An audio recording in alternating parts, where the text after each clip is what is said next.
G'day guys, today we are doing something very exciting for us. It's one of the first mods we've done to the 200 series. It is a head unit install with a little bit of a twist. It's not really a head unit install, it's an interface system for the factory VX Landcruiser 200 series. It retains the original screen, which is something that we wanted. The factory stereo in this thing is not that great. Well, the factory screen in this thing is not that great. The maps are pretty outdated, and it's quite limited with its range. There's no Apple CarPlay, there's no Android Auto. Bluetooth connectivity is there, but it's still pretty dated on these 200 series. So we've got an interface kit. We actually got this one from Custom Car Stereo Systems in New South Wales. Now, this seems to be one of the better kits on the market. We did a fair bit of research into what we could do, what we couldn't do. Not many companies at all actually make a screen replacement for the 200 series, the VX and the Saharah. The higher level ones, they get a little bit hard to deal with because of all of the climate control stuff. So all your fans, speeds, defrost or goes on your feet, that kind of stuff is controlled through the screen. So you basically have to relocate all of that, which not many aftermarket head units can do. So I've actually been supplied with an interface kit for this. So I'm gonna rip into this box here, see what's in it. So I had a read of the instructions before. They do send you an email with a full installation guide. It does look fairly easy, bit of a DIY. If you're that kind of minded person, you can definitely do it in your backyard, which we're doing today. So we've got this little module, which I guess is the brains of everything. Lots of plugs and bits and pieces on it. We won't change any of them because they're obviously set for a reason. That's pretty cool. And a big old bag of wiring. Okay, let's get this wiring spread out on the table and let's have a look. I might whip into those instructions again that they've supplied and have a bit of a look at what each one of these cables does. And then we'll get into ripping the interior apart, get the old screen out and get this thing installed. Hopefully it takes less than an hour or so. So inside the box, they send you a quick start guide and the install instructions on a QR code here, as well as the interface screen, what it looks like and what all the apps or all of the modes do and the buttons on the screen when you load it up. So pretty excited to get into this. It's gonna be fantastic to have Android Auto in the car and use Spotify and Waze and all those good apps. All the wiring's pre-made here. It's got plugs on each end. And I just had another brief through the install instructions. It's pretty easy, looks very clear. Most of it's plug and play. There's no wires here that don't have a plug on the end, which is brilliant, nice and easy to do at home or in a caravan park or wherever you are. So let's get into it.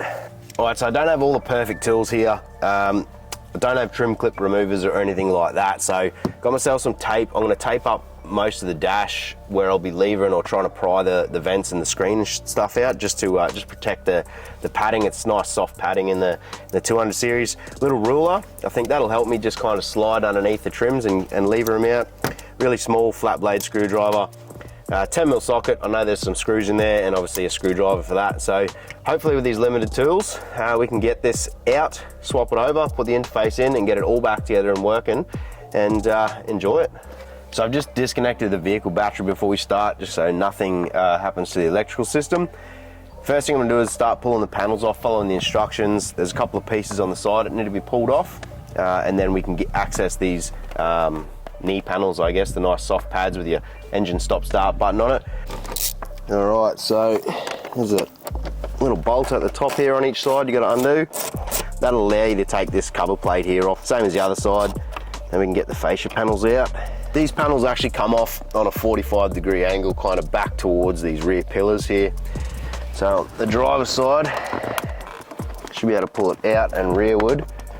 Just carefully pry it back. That piece comes off. Now the one on the driver's side actually has the start-stop button in it. So just make sure you don't pull too far out and you unplug that.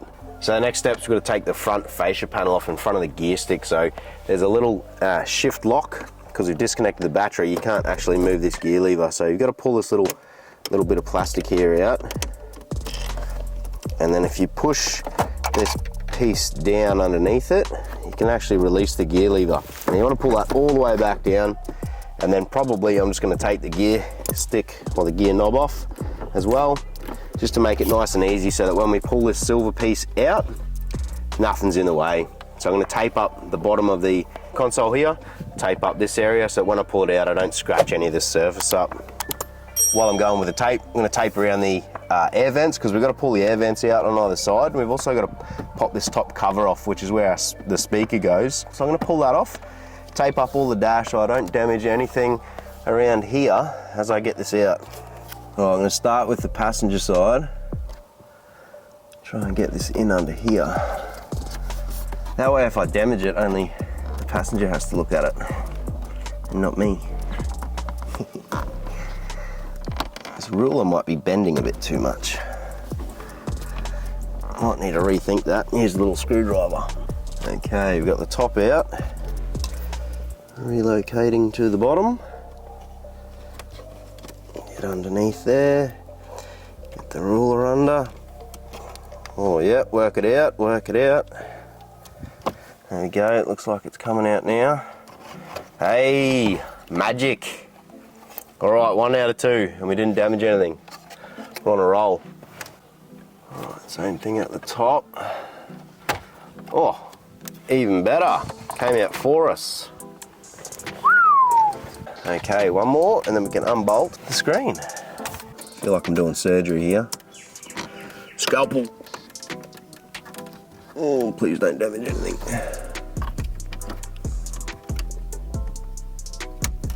Yeah, that's coming. There we go. Pop, pop. Oh. Pop. Okay, let me start working the other side. Hey, look at that. All right, so there is one little plug you've got to undo at the front here without damaging that speaker in the center there. Oh, it's a small plug. There we go. All right. Looks like we've got a couple of screws in the top, one either side there, one either side down the bottom here, and we should be able to remove this unit. Okay.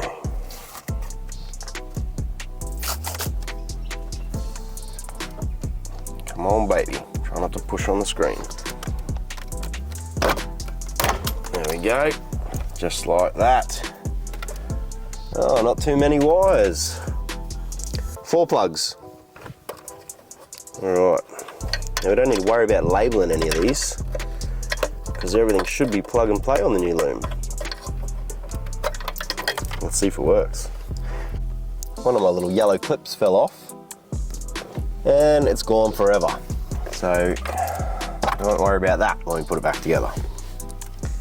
All right, 4 more bolts, 2 at the top, 1 on either side. We'll pull this unit out here, which is your climate control and volume unit. All the wiring's behind that. We'll start feeding the wiring up, start plugging in all of the new harness and the little interface box, the little interface module.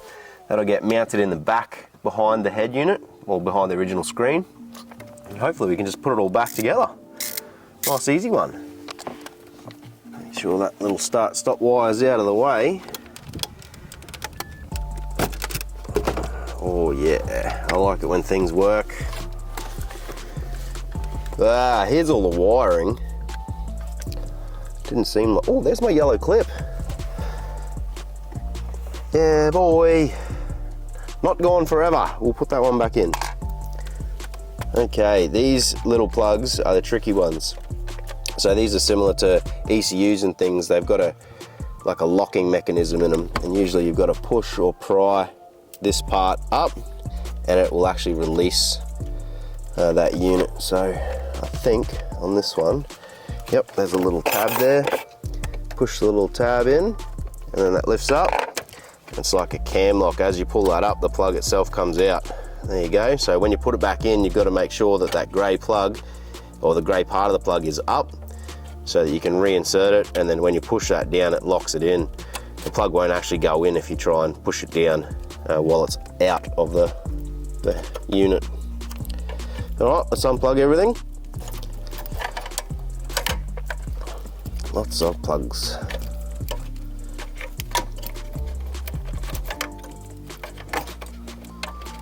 Oh, this is exciting. Okay, we'll put this one in the safe spot. I might put it on the table. GPS antenna. And our little navigation speaker. I'm going to mount that one up next to the original speaker up here somewhere, so it can talk to us from the top of the dash.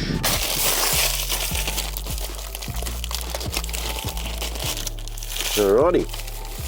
We have the little 4G antenna if we run a SIM card, which I don't know if we'll do, but that's there. We may as well mount it. Main harness, antenna plugs, and then the video cables and USB cables. All right. So I've chucked my little speaker just in front of the original speaker. You probably can't see it, but it's just double-sided taped to the back side of this.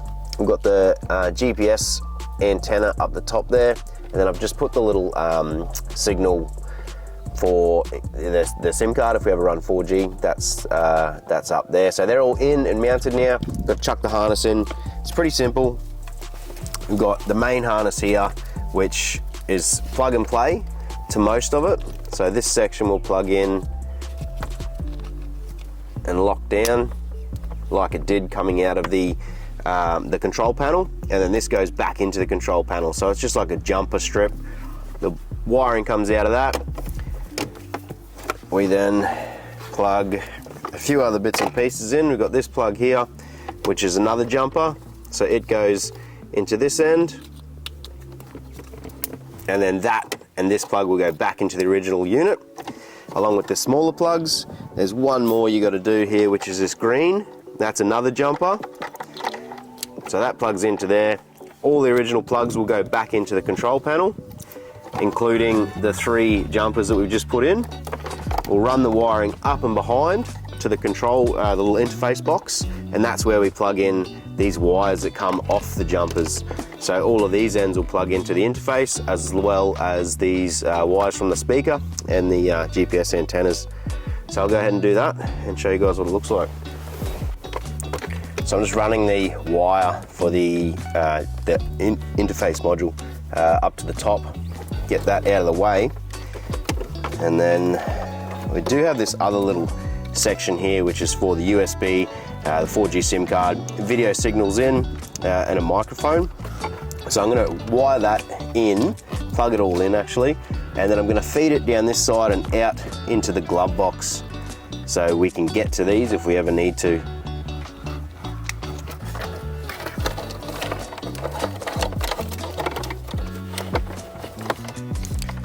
Okay, now that's out of the way, we'll go ahead and plug all of these in. So I'll start with the big main plug, ensuring that's locked all the way in.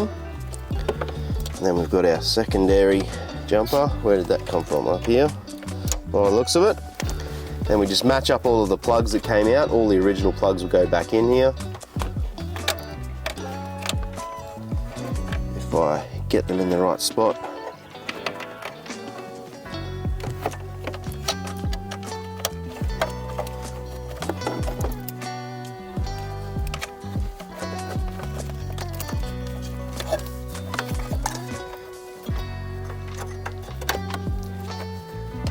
This one over the top. Should have started from the bottom up. Plug, plug.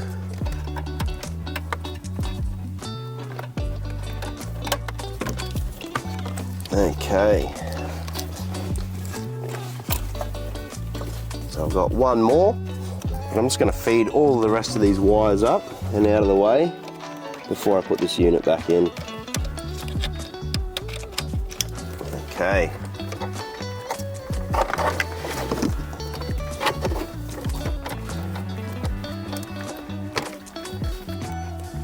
I might just rest this down here carefully. Feed these couple of wires up. Then we can put the interface in and get it in position. Then I might try and pull all the wiring back down and tuck it into each side of these panels, just to keep it clear of this head unit, because this module and the head unit, because it is quite large. So I've got the little interface here. This is the main wiring harness that comes out from the little jumpers down in this wiring loom. So I'm just going to go ahead here and plug in what I can. There's this little wiring bit here. Now, in the instructions it says to leave these two unplugged, which is fine. This HDMI port here is actually for a Saharah. It runs a HDMI cable down and underneath the console to the rear seats, and that then displays it on the rear screens on the headrests. So we don't have any of that, so we'll leave that one out. I'll go ahead and plug all of these ones in. Oh, they're good little plugs, those ones. This way. Okay, so now we'll plug in the speaker and the GPS antennas.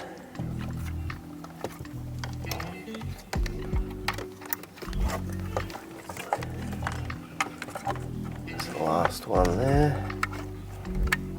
Okay, there we go. Now there's one more wire that I've just got to hook up, which is actually this little navigation speaker. So I'm just going to feed that back there for now. Work out where that wire's gone. Here it is. Make sure this one gets plugged in correctly. Now that's everything plugged in. So I'm going to secure all this wiring, and I'm going to cable tie this interface module to the steel bar that runs behind the dash there. Get it all neat and tidy. Pull as much of the wiring down behind this unit as I can, because there's a large cavity on each side. I'll tuck it away there. And hopefully that's it. I'll chuck the button back on, the start button, fire it up, make sure everything works, and we'll put it back together. The interface is in there. I've cable tied it in, neatened up the wiring the best I can. I'm going to chuck the little control panel back in with the volume on it and all the climate control stuff. And then once this is in and mounted, we can get the screen back in. I'm just going to have to be careful because there's a lot of wiring in here now. So I should be able to tuck it down and behind the stop-start button and get these units back in.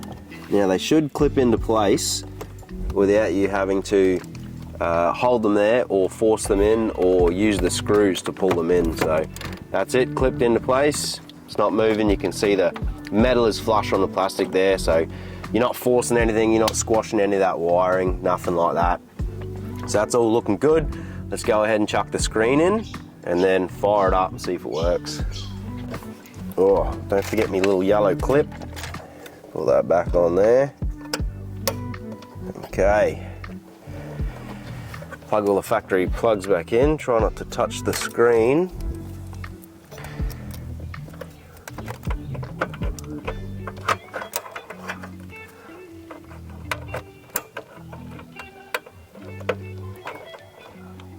Trying to put it in upside down. Does not work. There we go. Goes in there. Okay. Right, all plugged in. Careful of the wiring. Now that should again clip in. Don't push on the screen, you might break it. All lined up. Clips in, not forcing anything. Very good, very good.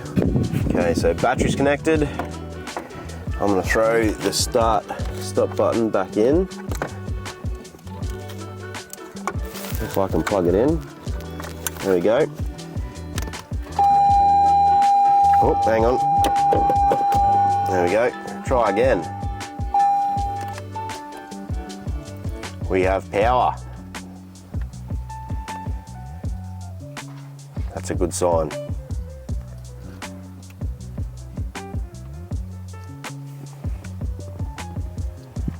Dun, dun, dun.